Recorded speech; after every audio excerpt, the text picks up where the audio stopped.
Little Nightmares introduce us to a disturbing world inhabited by monstrous enemies, like the misshapen janitor with his elongated hands, or the corpulent twin chefs preparing a grotesque feast for their disgusting guests.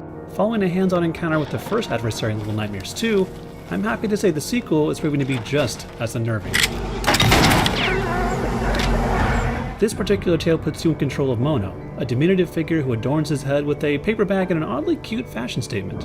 Where the first installment had you navigating the tight confines of a ship, this sequel introduced me to a foreboding yet equally oppressive woods. It wasn't long before I hesitantly explored the basement of an old shack to find an imprisoned child who turned out to be Six, the protagonist from the first story, minus her signature yellow raincoat.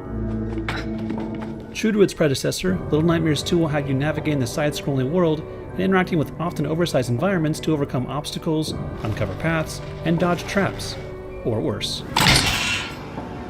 The locations are suitably haunting as they are engrossing, with every discarded item and object telling a story you aren't quite sure you want to hear the ending to. The true danger in my hour-long demo took the distorted form of the Hunter, a truly disturbing bag-headed foe armed with a trusty hunting shotgun. The Hunter's appearance is marked by some excellent use of ominous lighting and skin-crawling sounds that made quite the first impression.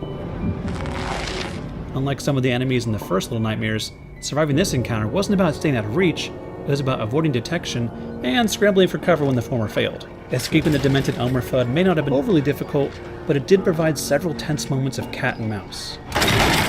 Having an AI companion in 6 proved to be an interesting change, even if it didn't alter the flow of the game that much. I was able to beckon her over to assist in certain puzzles, but most of the time felt like she already knew what to do next. I also noticed that by following my lead, she never really presented herself as a target to the Hunter, and honestly, I'm glad for that.